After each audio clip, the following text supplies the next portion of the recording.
હાય વિદ્યાર્થી મિત્રો, આજે આપણે ફરી એ જ ટોપિકને રિવાઇઝ કરીશું જુદા દાખલાઓ સાથે. કયો ટોપિક? જે છેલ્લી વખતે કરાયો હતું, ભારિત સરેરાશની રીતે સૂચકાંક શોધો. ફરીથી અહીંયા ક્યાંય દાખલામાં એવું નથી લખ્યું કે ભારિત સરેરાશની રીતે શોધો, પણ દાખલો વાંચીને ખબર પડવી જોઈએ કે અહીંયા ભારિત સરેરાશનો ઉપયોગ થશે. તો વિદ્યાર્થી મિત્રો શરૂ કરીએ. આજે ફરીથી બે દાખલા લીધા છે અને હોમવર્કનો ઢગલો કરી દીધો છે. આજનો દાખલાઓ ગણ્યા પછી આ હોમવર્ક તમને આવડી જ જશે. બસ એટલું મારે કહેવું છે. તો તમને ખબર જ છે, કમલ સરે તમને કીધું છે એક નોટબુક બનાવો. એ નોટબુક બહુ સારી રીતે બનાવો. જો લેક્ચર જોવાનો બાકી હોય તો હજી જોઈ લેજો કે નોટબુક કેવી રીતે બનાવવાની છે, જેથી આખું વર્ષ કામ કરશો મજા આવી જશે. આગળ વાત કરી માર્ચ 22 નો દાખલો અને માર્ચ 23. આ બે દાખલાઓની આપણે વાત કરીશું. માર્ચ 22 માં વિભાગ ડી માંથી 7મો પૂછાયેલો અને માર્ચ 23 ની અંદર વિભાગ એફ માંથી 9 એટલે સ્વાધ્યાય 1 જેની અંદર દાખલાઓ છે. પહેલો દાખલો એકદમ સરળ અને મજાની, ફટાફટ કરીએ. જો બળતણની 5 વસ્તુઓના ભાવમાંથી 3 વસ્તુઓના ભાવમાં આધાર વર્ષ 2014 ની સરખામણીએ જો 5 વસ્તુ છે બળતણની. બળતણ એટલે કદાચ એવું હોય છે કે કેરોસીનની વાત કરતો હોય, પેટ્રોલની વાત કરતો હોય, સીએનજી ગેસની વાત કરતો હોય, ઘરના બળતણની એલપીજી ગેસની વાત કરતો હોય, કોઈ બી બળતણની 5 વસ્તુ, કઈ વસ્તુ ખબર નથી, એ 5 વસ્તુઓના ભાવ, 5 વસ્તુઓમાંથી 3 વસ્તુઓના ભાવમાં, 3 વસ્તુઓની વાત કરી, 5 વસ્તુઓમાંથી આ 3 વસ્તુઓના ભાવમાં 14 ની સરખામણીએ 15 માં અનુક્રમે 50%, 90%, 110% વધારો થયો. 3 વસ્તુઓના ભાવમાં 14 ની સરખામણીમાં 15 માં 50, 90 અને 110% વધારો થયો. હવે આપણને ટકા વધારો આપી દીધો છે, કેટલા ટકા વધારો થયો. તો દાખલો સરળ છે ને ભાઈ, કેટલા ટકા વધારો થયો ખબર પડે એટલે સૂચકાંક શોધી શકાય.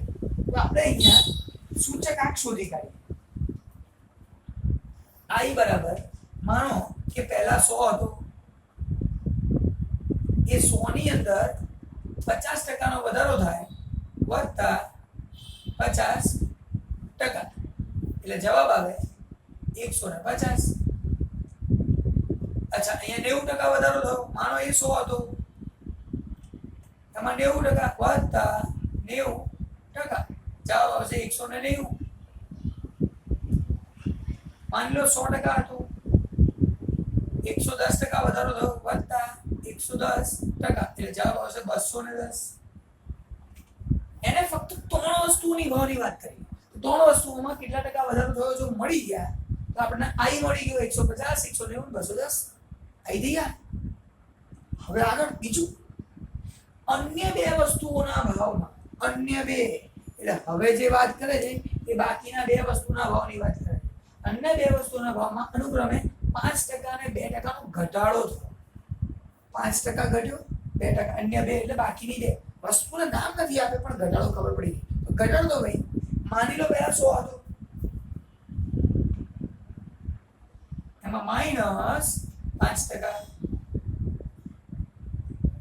એટલે જવાબ આવશે 95. માનો 100 હતો, 2% નો ઘટાડો થયો, આમાં -2%, 98 થયો. તો આજે મળે એ શું મળે? સૂચકાંક. તો આ મળી ગયો.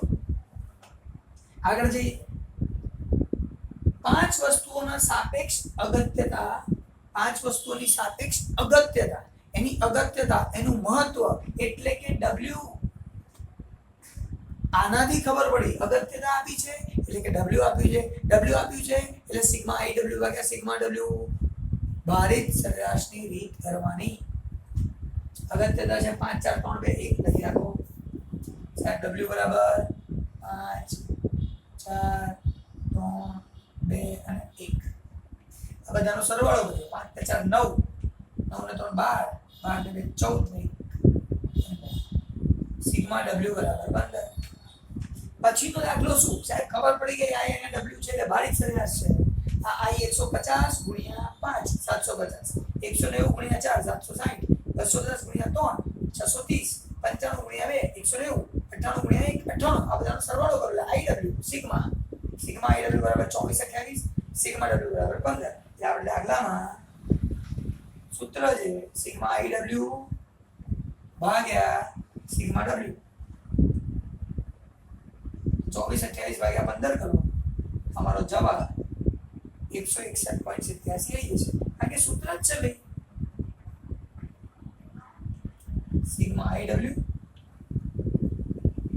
ભાગ્યા સિગ્મા ડબલ્યુ કામ પૂરું થઈ ગયું દાખલો તૈયાર આ પૂછાય તો માર્ચ 22 ની કેટલો સરળ છે આ પ્રશ્ન મોટો છે કરવું તો સહેલું છે આવો જ દાખલો બીજો જોઈ લઈએ માર્ચ 23 માં એ તો એકદમ સરળ પૂછાય એક્સરસાઇઝ 1 સ્વાધ્યાય 1 વિભાગ F નો 9 હવે એમાં તમને કેટલું આપ્યું છે તમને કહે છે વસ્તુઓના ભાર અને 2014 અને 15 ના ભાવ આપેલા છે ભાવ એટલે પ્રાઇસ P અને 14 અને 15 તો 15 માટે સૂચકાંક શોધો કયો સૂચકાંક નથી રાખ્યો આપણે નક્કી કરવાનું છે ભાર આપ્યો છે W આપ્યો છે એટલે ભારિત સૂચકાંક થાય આટલું તમને આપેલું જ છે આ P1 આ P0 ધારી લેવાનું કેમ ચાલુની સરખામણી આધાર સાથે કરવાની જે શીખ્યા તો છીએ ચાલુની સરખામણી આધાર તો ચાલુ વર્ષની કિંમત P1 આધાર વર્ષની કિંમત P0 તો P1 ભાગ્યા P0 ગુણ્યા 100 તમને ખબર છે એનાથી આપણે શું પડે I શોધી કાઢો I P1 40 ભાગ્યા P0 32 ગુણ્યા 100 આન્સર 125 આવશે અહીંયા P1 100 ભાગ્યા 80 ગુણ્યા 100 જવાબ 125 આવશે 30 ભાગ્યા 24 ગુણ્યા 100 125 6 ભાગ્યા 4 ગુણ્યા 100 150 આ મને બધા શું મળ્યા સૂચકાંક I હવે આ I છે અને આ W છે તો I અને W છે બીજું સૂત્ર વપરાય ગયા આ ભારિત સરેરાશની રીત છે અહીંયા ક્યાંય નથી કહેતા ભારિત સરેરાશની રીત કરો દાખલો વાંચીને ખબર પડે ગયા લેક્ચરમાં બી કીધું દાખલો વાંચીને ખબર પડે બસ આગળ તો ઠીક છે આ W ને I 125 ગુણ્યા 40 5000 125 ગુણ્યા 25 31 25 125 ગુણ્યા 20 2500 150 ગુણ્યા 15 22 50 આ બધાનો સરવાળો 12875 સિગ્મા I W અને સિગ્મા W આનો સરવાળો 100 હવે એનો ભાગાકાર કરો જવાબ આવી ગયો કામ પૂરું સમજાવવાનું ક્યાં છે ભાઈ એકદમ સરળ તો ફરીથી આજનો લેક્ચર કર્યો પણ આજના લેક્ચર પછી આટલું હોમવર્ક આપું છું ઉદાહરણ 11 પછી કરવાનું સ્વાધ્યાય 1.3 માંથી પહેલો પછી કરવાનું સ્વાધ્યાય 1 માંથી વિભાગ E માંથી 5 6 8 પછી વિભાગ D માંથી 12 પછી ઉદાહરણ 16 પછી વિભાગ F માંથી 6 7 8 તમે કહેશો સર આવું કેમ લખ્યું છે ભાઈ આ સિક્વન્સમાં તમારે કામ કરવાનું એટલે નાના નાના લેવલથી મોટા લેવલ સુધી આપણે પહોંચી શકીએ અને અહીંયા હું લેક્ચર પૂરો કરું પણ એક સારી નાનકડી વાત સાથે વિદ્યાર્થી મિત્રો મેં પહેલા પણ કીધું હું ફક્ત ભણાવવા માટે નથી આવ્યો તમને નાની નાની સારી સારી વાતો પણ કહેવા આવ્યો છું આજની વાતનો સારની વાત કરીએ જો સાર તો એટલું જ કહેવા માંગુ છું તમે જે કરો છો ને એને બેસ્ટ કરો બસ એનાથી વધારે કશું નથી કહેવું અને ઈમાનદારીથી કરો આવું એટલે કેવું પડ્યું એક કિસ્સો દો બસ સ્ટેન્ડ ઉપર આપણે બસમાં લોકો સવારી કરતા હોય છે મુસાફરી કરતા હોય એટલે બસ સ્ટેન્ડ ઉપર ઊભા રહે એટલે બસ આવે લોકો બસમાં ચડે ટિકિટ લે અને પોતાની જગ્યાએ પહોંચે સાહેબ અમને ખબર છે આમાં ક્યાં નવું છે જો આવું થતું હોય તો સારી વાત છે આપણે ગવર્મેન્ટને એમ કહીએ કે આ ગવર્મેન્ટ કરે છે શું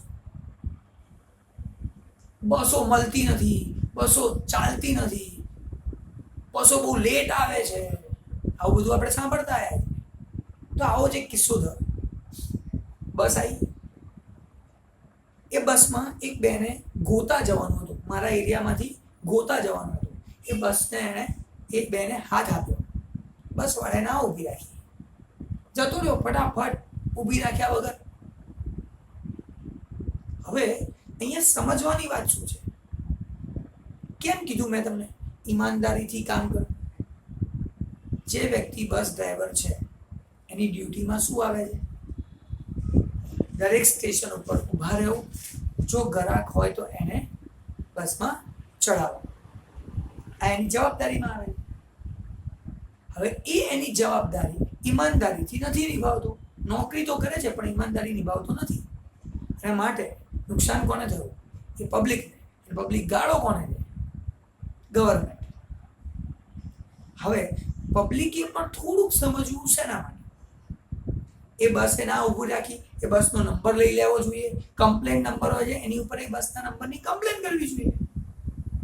હવે તમે વિચારો, દરેક સ્ટેશન ઉપર જેટલા લોકો ઊભા હોય બીજા સ્ટેશન પર જવા માટે, એને જેટલા સ્ટેશન પર જો એવું કર્યું હશે અને દરેક સ્ટેશન પર વ્યક્તિ જાગૃત થઈને એના માટે કમ્પ્લેન કરશે, નંબર સેમ જશે, તો એક્શન લેવાય જ. નંબર આપેલું છે કમ્પ્લેન કરવા માટે. તો પબ્લિક તરીકે આપણી જવાબદારી એના માટે અવાજ ઉઠાવવાની. બધા શું વિચારે? મૂકને યાર, આપણું શું જાય છે?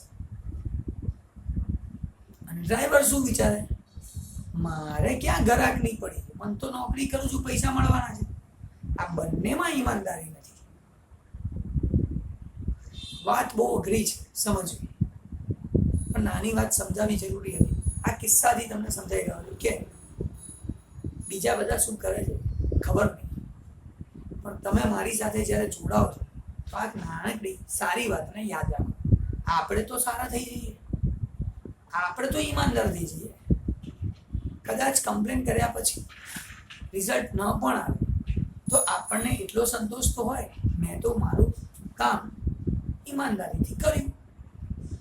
તો વિદ્યાર્થી મિત્રો, આ ઈમાનદારીની શરૂઆત ક્યાંથી કરશો? તમારા ભણવાથી.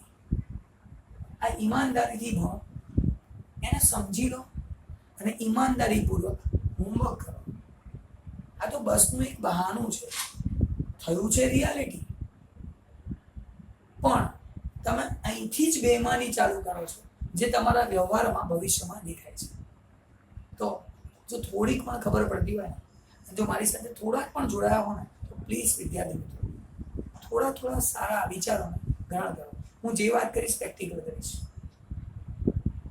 મારા અનુભવથી કરીશ. સારું લાગે પ્લીઝ ફોલો કરો. બાકી લેક્ચર તો આપતો રહીશ, માર્ક્સ તો લઈને આપીશ. મળીએ નેક્સ્ટ લેક્ચર. બાય.